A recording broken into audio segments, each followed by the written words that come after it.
سورۃ الکہف، یہ اس سے پہلے ہم نے ایک 3 یا 4 خطبہ جمعہ بھی اس موضوع پر لیے تھے۔ یہ ایسی صورت مبارکہ ہے جس کی بڑی فضیلت اللہ کے نبی صلی اللہ علیہ وسلم کی احادیث میں آئی ہے۔ یہ صورت ایک مومن کے لیے، ایک مسلمان کے لیے فتنوں سے امان ہے۔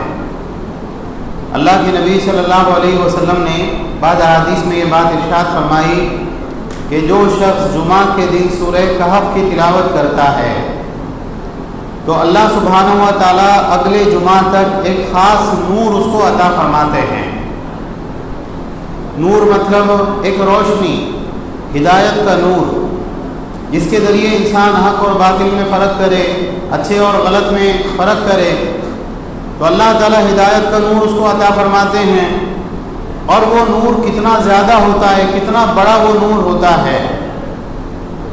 دوسری روایت میں ہے اللہ کے نبی صلی اللہ علیہ وسلم نے فرمایا کہ جب ایک انسان جمعہ کے دن سورہ کہف پڑھتا ہے تو جہاں وہ ہوتا ہے وہاں سے لے کر بیت العتیق تک، کعبۃ اللہ تک اس کے لیے ایک نور دیا جاتا ہے۔ یعنی اللہ تعالیٰ اگر حصی طور پہ وہ روشنی عطا کر دے، وہ نور عطا کر دے، تو وہ لائٹ کہاں تک جائے گی؟ یہاں سے کعبۃ اللہ تک۔ تو اس صورت مبارکہ کے اندر ایک نور اللہ تعالیٰ نے صورت مبارکہ میں رکھا ہے، اور اللہ تعالیٰ نے مسلمانوں سے، اللہ کے نبی صلی اللہ علیہ وسلم نے مسلمانوں کو ترغیب دی کہ تم کو یہ نور چاہیے، تم کو سورہ جمعہ کے دن سورہ کہف کی تلاوت کرنا چاہیے۔ اللہ کے نبی صلی اللہ علیہ وسلم کی ایک لمبی حدیث ہے جس میں دجال کا تذکرہ ہے۔ تو اللہ کے نبی صلی اللہ علیہ وسلم نے فرمایا کہ اگر میرے سامنے وہ نکل آیا نا تو میں اس سے نپٹ لوں گا، لیکن اگر کوئی شخص جو ہے میرے سامنے وہ نہیں نکلا اور بعد میں اس کا خروج ہوا، پھر ہر مسلمان اپنے نفس کا ذمہ دار ہے۔ اور اس میں آپ نے کہا کہ جو شخص دجال کا سامنا جس سے ہو وہ سورہ کہف کی ابتدائی آیتیں اس کے سامنے پڑھے تو اللہ تعالیٰ دجال کے فتنے سے اس کو بچا لے گا۔ دجال کا فتنہ کیا ہے؟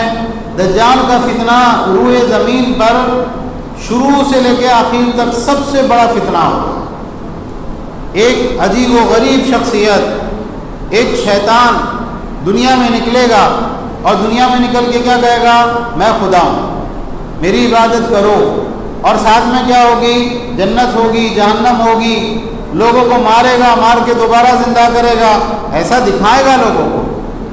قبروں سے مردے اٹھ کر اس کی تصدیق کریں گے، آسمان سے بارشیں برسے گی، زمین سے غلہ اگے گا، اور جو لوگ نافرمانی کریں گے ان کے کھیت سوکھ جائیں گے، ان کے جانور بانجھ ہو جائیں گے، یہ ساری چیزیں اس کے پاس میں ہوگی۔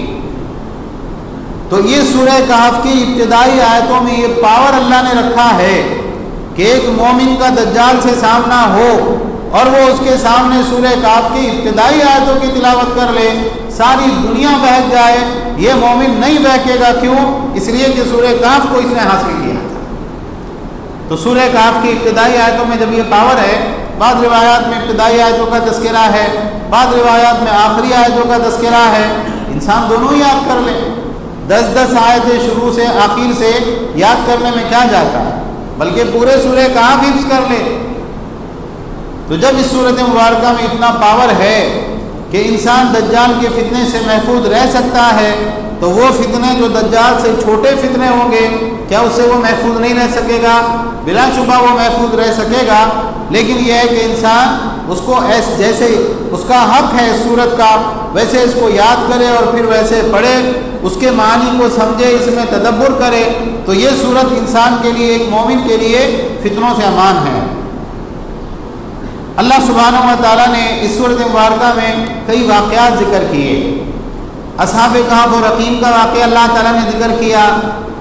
ایک زمانے میں اللہ کے نبی صلی اللہ علیہ وسلم سے بہت پہلے ایک زمانہ تھا۔ اس زمانے کے اندر کیا ہوا؟ بادشاہ نے سارے بستی کے اوپر یہ قانون لگا دیا، جو ہمارا مذہب وہی آپ کا مذہب، آپ کو بھی کیا کرنا پڑے گا؟ شرک کرنا پڑے گا۔ اب یہ ہے کہ جتنے عقل مند، پڑھے لکھے، سمجھدار، سارے کے سارے، ارے بادشاہ کی بات نہیں مانیں گے، بادشاہ سولی دے دے گا، پھانسی پہ لٹکا دے گا تو ٹھیک ہے، بادشاہ سلامت، جو کہے وہی ہمارا دین۔ ایسے وقت میں اللہ تعالیٰ نے کہا کہ نحن نقص علیک نبأہم بالحق، ہم آپ سے ان کی خبر بیان کرتے ہیں، بالکل برحق خبر بیان کرتے ہیں۔ انہم فتیۃ آمنوا بربہم وزدناہم ہدی، یہ نوجوان تھے جو اپنے رب پر ایمان لائے اور ہم نے ان کی ہدایت میں زیادتی کی، ہم نے ان کی ہدایت میں مزید اضافہ کیا۔ پہلا قدم کس کو اٹھانا پڑتا؟ آپ کو۔ اس کے بعد اگلی مدد کہاں سے آتی ہے؟ اللہ کی طرف سے آتی ہے۔ انہوں نے رب پر ایمان لایا، باطل معبودوں کا انکار کیا، شرک سے انکار کیا، تو اللہ سبحانہ و تعالیٰ نے کیا کیا؟ انہوں نے اپنا حق ادا کیا، اللہ نے مزید ان کی ہدایت میں اور توفیق کے اندر اضافہ کیا۔ اللہ سبحانہ و تعالیٰ نے فرمایا وَرَبَطْنَا عَلَىٰ قُلُوبِهِمْ إِذْ قَامُوا، ہم نے ان کے دلوں کو طاقت دی جب وہ کھڑے ہوئے اس بات کو لے کے ربنا رب السماوات والارض لن ندعو من دونه الہ لقد قلنا اذا شططا، ہمارا رب وہ ہے جو آسمان و زمین کا رب ہے اور ہم اس کے سوا کسی معبود کو نہیں پکارنے والے، کسی معبود سے دعا نہیں کرنے والے، اور اگر ہم یہ بات کہیں گے تو بڑی بیکار بات ہم کہیں گے۔ انسان کا سب سے بڑا امتحان یہ ہوتا ہے، جیسے آج کل سارے حالات ویسے چل رہے ہیں، اللہ کو مانتے ٹھیک ہے، لیکن ہمارے معبودوں کو بھی ماننا پڑے گا، صرف اللہ کو تم مان نہیں سکتے، اور اگر تم اللہ کو مانو گے تو ہمارے دشمن۔ ایسے وقت میں انسان حالات کے سامنے گھبرائے نہیں، وہ استقامت اختیار کرے، عزیمت اختیار کرے۔ بھائی دنیا میں رہنا کتنے سال ہے، اچھا ٹھیک ہے ان لوگوں کی بات مان لیں گے اور اس کے بعد میں شرک کر لیں گے، کفر کر لیں گے، تو اب آپ کو لائسنس مل گیا، اب آپ کو ساری زندگی قیامت تک دنیا میں رہنا ہے، مرنا نہیں ہے، موت نہیں آئے گی۔ ایسا ہوتا ہے؟ نہیں ہوتا، موت تو آنی ہے، اللہ کے پاس میں جانا ہے۔ تو انسان دنیا کی فانی زندگی کو ترجیح نہ دے، آخرت کی زندگی کو ترجیح دے۔ اللہ کے نبی صلی اللہ علیہ وسلم نے حضرت معاذ رضی اللہ عنہ سے کہا تھا کہ اے معاذ، اللہ کے ساتھ شرک مت کرنا، لا تشرک باللہ وَإِن قَتَلْتَ أَوْ حُرِّقْتَ، اگر تجھے جان سے مار دیا جائے، جلا دیا جائے، لیکن اللہ کے ساتھ شرک نہیں کرنا۔ ہاں ایک انسان ہے بیچارہ ڈرپوک قسم کا ہے، بزدل ہے، کم ہمت ہے، حالات ایسے ہو گئے اور اس نے کلمہ کفر کہہ دیا، لیکن دل اس کا ایمان پر مطمئن ہے نا، اللہ اس کو بھی معاف کر دیتا ہے۔ لیکن جو انسان رضا اور رغبت کے ساتھ کفر کو اختیار کر لے، پہلے جان بچانے کی نیت تھی، پھر بعد میں اسی رنگ میں رنگ گئے، تو یاد رکھیں کہ پھر وہ انسان اللہ کی ناراضگی میں مبتلا ہوا، اس کو اللہ تعالیٰ کبھی بھی معاف نہیں کرے گا۔ تو انہوں نے کہا، سب آپس میں ملے، ارے تم کیسے آئے؟ بولے یار وہ وہاں ایسا چل رہا، ہم نہیں مانتے اللہ کے سوا کسی اور کو، میں بھی ویسا ہی مانتا ہوں۔ سب ایک ساتھ ملے، ہم خیال اور ہم جو ہے فکر لوگ۔ اب یہ موقع نہیں ہے کہ پوری بات کہی جائے، بہرحال آپ اس کو پڑھ سکتے ہیں سورہ کہف کی تفسیر میں۔ کیا کریں گے، کیسے بچیں گے؟ ایک کام کرتے، کوئی غار میں جا کے چھپ جاتے، ہمارا تذکرہ ہی نہیں ہوگا، بادشاہ کو ملے گی ہی نہیں، سانپ جا کے غار میں چھپ گئے، ساتھ میں ایک کتا بھی تھا۔ اللہ تعالیٰ نے نیند مسلط کر دی، اور کتنے سال تک سوتے رہے؟ 300 سال تک۔ اللہ کی قدرت ہے، اللہ جو چاہے کرتا ہے۔ اللہ تعالیٰ نے قرآن کریم میں حضرت عزیر علیہ السلام کا واقعہ بھی بیان کیا۔ غالب گمان یہ ہے کہ وہ حضرت عزیر علیہ السلام کا واقعہ ہے۔ اللہ نے ایک رجل کہہ کے جو ہے تذکرہ کیا کہ اولے ایک جگہ سے گزرے، وہ بستی کی چھتیں گری ہوئی تھی، سب ختم ہو چکا تھا، جو اللہ ان کو کیسا زندہ کرے گا؟ یعنی شک نہیں تھا، ایک تعجب کی بات تھی کہ یہ سب مر گئے، مٹی میں مل گئے، اللہ کیسا زندہ کرے گا؟ اللہ نے 100 سال تک ان کو جو ہے سلا دیا، اور اس کے بعد کہا کیوں جی کتنی دیر؟ بولی تھوڑی دیر۔ تو اللہ تعالیٰ نے کہا نہیں، بلکہ تم 100 سال تک سوتے رہے، دیکھو تمہارا گدھا ہم اس کو زندہ کر کے بتاتے ہیں۔ تو اللہ تعالیٰ نے 300 سال تک سلا دیا۔ 300 سال کے بعد میں اٹھے، آپس میں پوچھنے لگے کم لبثتم، کتنی دیر سوئے تھے اپن؟ قالوا لبثنا یوما او بعض یوم، ایسا لگتا ہے ایک دن سوئے بلکہ شاید ایک دن یا آدھا دن اپن سوتے رہے، آپس میں مشورہ کیا، مشورہ کر کے کہا کہ بھوک لگی ہے، کسی کو بھیجو، 300 سال تک بھوک نہیں لگی، بیدار ہوئے تو بھوک لگی، تو کہا اچھا ٹھیک ہے، یہ چاندی کا سکہ ہے، اس کو دے کے بھیجو، اور وہ جائے فَلْيَنْظُرْ أَيُّهَا أَزْكَىٰ طَعَامًا، اور بازار میں جا کے دیکھے سب سے پاکیزہ کھانا کون سا ہے۔ سارے کھانے نہیں چلتے اپنے کو، کچھ بھی حرام کھانا نہیں، حلال کھانا، طیب کھانا جو حرام نہ ہو۔ انسان کا عقیدہ مضبوط ہو، توحید اس کی صحیح ہونا، تو اس کے بعد میں اس کو حلال حرام کا فرق بھی رہتا ہے، اور اگر حلال حرام کا فرق نہیں ہے تو اس کو دیکھنا چاہیے کہ ایمان بھی گڑبڑ ہے، اس کا عقیدے میں بھی کمزوری ہے۔ عقیدہ صحیح ہوتا تو ایسی صورت میں پھر حرام چیز کی طرف، کھانے کی طرف اس کی رغبت نہیں ہوتی۔ اب یہ آدمی گیا اور اس سے کہا دیکھو بالکل نرمی سے بات کرنا، کسی کو معلوم نہیں پڑنا چاہیے کہ تم کون ہے، کیوں؟ اگر ان کو معلوم پڑ گیا نا، ہم پہ غلبہ پا لیا انہوں نے، وہ ہم کو سنسار کر دیں گے یا پھر اپنے پرانے مذہب میں لوٹا لیں گے، پھر ہم کبھی کامیاب نہیں ہو سکیں گے۔ اب وہ آدمی گیا، 300 سال میں دنیا کتنی بدل جاتی ہے۔ نہیں، اگر آپ غور کریں کہ ہم جو ہندوستان میں رہتے ہیں، ہمارے علاقے میں 300 سال پہلے کیسا گاؤں ہوگا۔ اب وہ آدمی گیا، اس کا کپڑے الگ، 100 سال پہلے ہمارے باپ دادا کیسے کپڑے پہنتے تھے، اور وہ جا کے یہ لوگ، اور کھانے کی چیز تو وہ بھی بیچارہ حیرت سے دیکھتے ہوئے جا رہا ہے، یہ کیسا بدل گیا شہر۔ تو وہ آدمی نے دیکھا، بولے خزانہ ملا اس کو، جیسے آج کل بہت سارے لوگ بولتے ہیں نا دھن ملا ہے، کیسے، کہاں سے لائے؟ ارے میں کل تو گیا تھا، یہ سکہ ہے۔ تو بہرحال انہوں نے پکڑا، بات چیت کی، کون ہے کیا ہے، تو معلوم پڑا کہ وہ اپنے کہانی چلتی آتی نا کہ کئی 100 سال پہلے وہ کچھ نوجوان تھے، انہوں نے بادشاہ کی بات ماننے سے انکار کیا، غائب ہو گئے تھے، تو وہ یہ ہے ان میں سے ایک آدمی ہے۔ اس وقت میں لوگوں میں ایک فتنہ اٹھا تھا۔ کیا فتنہ اٹھا تھا؟ مرنے کے بعد دوبارہ کیسا زندہ ہوتے تھے؟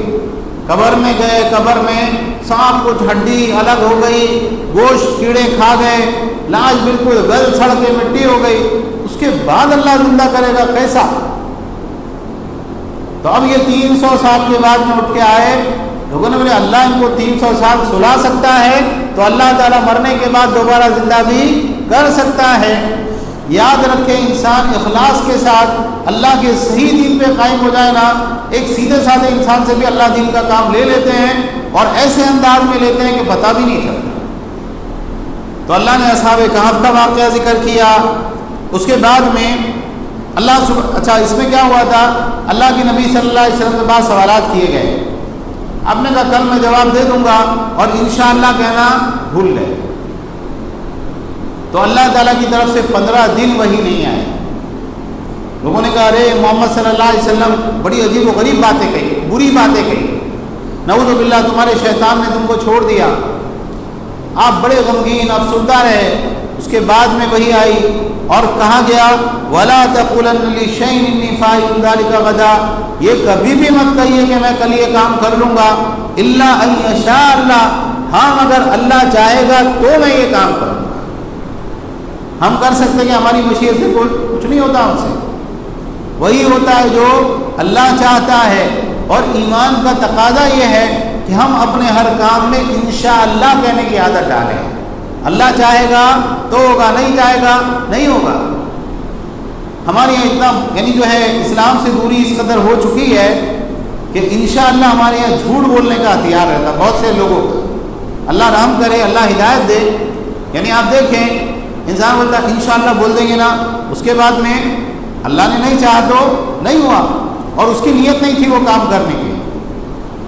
تو اللہ کا نام لے کر جھوٹ بولنا، اس سے بڑھ کے گناہ اور برائی کوئی ہو نہیں سکتی۔ یہاں تک کہ بعض علاقوں میں جب انسان کہے انشاءاللہ میں یہ کام کروں گا، تو بولتے دیکھو آپ کا ارادہ نہیں دکھ رہا، پکا بولو آپ آئیں گے، انشاءاللہ نہیں، پکا بولو کریں گے یا نہیں کریں گے۔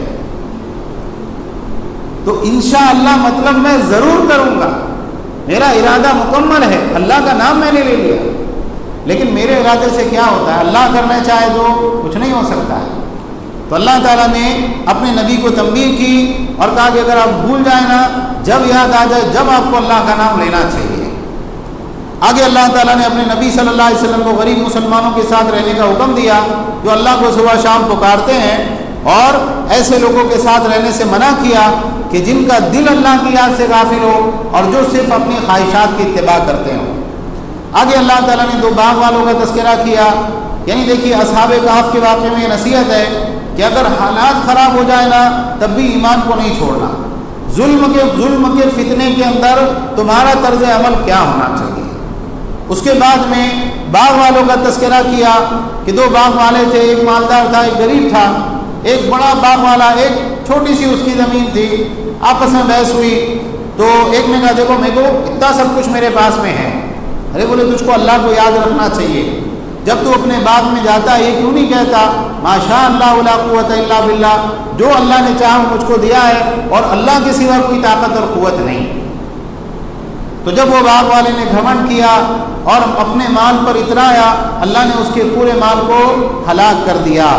اس میں نصیحت ہے کہ اگر اللہ نے آپ کو مال سے نوازا ہے تو جو اللہ مال دے سکتا ہے وہ مال چھین بھی سکتا ہے، تو انسان کو مال کی وجہ سے اللہ سے غافل نہیں ہونا چاہیے۔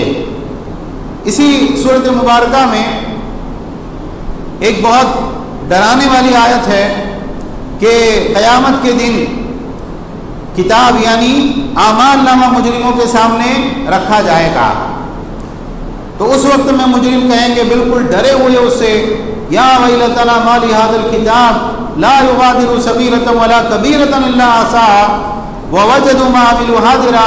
ہاں یہ کیسی کتاب ہے کہ ہم نے جو کوئی چھوٹا بڑا کام کیا ہے نا سب اس میں لکھا ہوا ہے۔ ہمیں سب یاد رہتا کیا؟ ہمیں سب یاد نہیں رہتا ہے۔ بہت سے گناہ ہم کرتے ہیں اور گناہ کرنے کے بعد میں بھول جاتے ہیں، اور اس کے بعد اللہ نے توفیق دیا، تھوڑا نماز وغیرہ کی پابندی شروع کر دی، داڑھی رکھ لی، ٹوپی پہن لی، تھوڑے سے سدھر گئے، تو انسان یہ سمجھتا پوری بستی میں میرے سے زیادہ نیک اللہ کا ولی کوئی بھی نہیں۔ لیکن جب قیامت کے دن اللہ تعالیٰ اس کی کتاب کھول کے اس کے سامنے رکھے گا تو اس وقت میں انسان دیکھے گا اچھا یہ بھی میں نے کیا تھا، یہ بھی میں نے کیا تھا، کیسی کتاب ہے، ہر چھوٹا بڑا عمل اس کے اندر لکھا ہے۔ انسان کو اس دن سے ڈرنا چاہیے جب انسان توبہ استغفار کرتا ہے، اللہ تعالیٰ جو ہے اس کے پچھلے گناہوں کو معاف کر دیتے ہیں اور مٹا دیتے ہیں، اور جب انسان کا اسلام اچھا ہونا اللہ تعالیٰ گناہوں کو نیکیوں سے بھی بدل دیتے ہیں۔ تو یہ ہماری کوشش ہونا چاہیے۔ دیکھیے اس میں ایک تو جیسے میں نے ذکر کیا ظلم کا فتنہ، کہ جب لوگ کو کافر بنانے پہ تلے اس وقت میں کیا کرنا چاہیے، جان بچانا چاہیے یا ایمان بچانا چاہیے۔ ایک مال کا فتنہ جو باغ والوں کے قصے میں ہے، ایک علم کا فتنہ، یعنی کیا ہوتا ہے ایک انسان کو چیز معلوم نہیں ہوتی، حقیقت معلوم نہیں ہوتی، اب اپنی کم علمی کے سبب وہ بہت سی چیزوں میں غلط سلط کام کرتا ہے، الٹا سیدھا کرتا ہے۔ تو موسیٰ اور خضر علیہ السلام کے واقعے میں کیا سبق ملتا ہے، اگر آپ کو معلوم نہیں ہے اور علم کم ہی دیا گیا آپ کو، جو بڑا عالم ہے نا اس کے پاس سفر کر کے جاؤ، اس کی خدمت میں رہو، اس سے دین سیکھو، جب تم اس سے سیکھو گے نا تب معلوم پڑے گا کہ اصل حقیقت کیا ہے۔ اور اخیر میں اس صورت مبارکہ کے اخیر میں ایک چیز ہے کہ جاہ و منصب کے فتنے سے انسان کیسے نکلے۔ بعض لوگوں کو اللہ تعالیٰ مال دے دیتا ہے، منصب دے دیتا ہے، عہدہ۔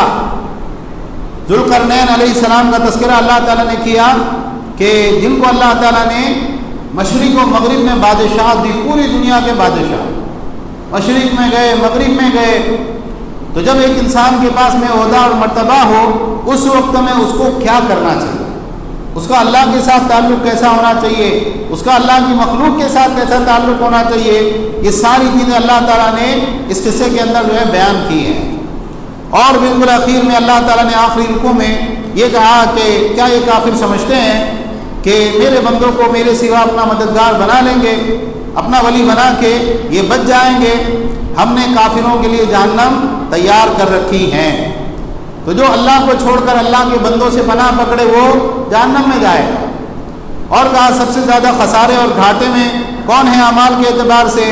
جن کی کوششیں دنیا کی زندگی میں بیکار ہو گئی اور وہ کیا سمجھتے رہے کہ ہم بہت اچھے کام کر رہے ہیں۔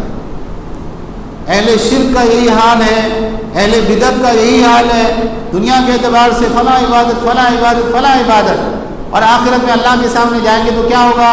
ایک بھی عبادت مقبول نہیں۔ کیوں؟ تم نے سنت کے خلاف بدعت کے مطابق کام کیا، اس کے لیے یہ عمل ہمارے یہاں نہیں چلتا۔ اور اخیر میں اللہ تعالیٰ نے کہا قل، اے محمد صلی اللہ علیہ وسلم آپ فرما دیجئے میں تمہاری طرح ایک بشر ہوں۔ یہ کیا ہے؟ کسی مولوی کی بات نہیں، اللہ کا کلام ہے۔ آپ کہیے لوگوں کو کہ میں تمہاری طرح ایک بشر ہوں، ہاں فرق یہ ہے کہ میرے پاس وحی آتی ہے، اور وہ وحی کیا آتی ہے؟ تمہارا معبود ایک ہی معبود ہے، اللہ کے سوا کسی کی عبادت نہیں کرنا، نہ کسی بت کی، نہ کسی مرے ہوئے بابا کی۔ اور جو کوئی اپنے رب سے ملاقات کی امید رکھتا ہے کہ ایک دن اللہ سے ملنا ہے، اس کو کیا کرنا چاہیے؟ اچھے اعمال کرنا چاہیے۔ اعمال اگر اچھے نہیں ہیں تو اس کا مطلب آپ کو اللہ سے ملاقات کا یقین بھی نہیں، اور اگر اللہ سے ملاقات کا یقین ہے تو پھر اعمال آپ کے اچھے ہونا چاہیے۔ ولا یشرک بعبادت ربہ احدا، اور اس کو اپنے رب کی عبادت میں کسی کو شریک نہیں کرنا چاہیے۔ اللہ تعالی ہم سب کو قرآن پڑھنے، سمجھنے اور اس کے مطابق عمل کرنے کی توفیق عطا فرمائے۔ آمین۔ وآخر دعوانا الحمد للہ رب العالمین۔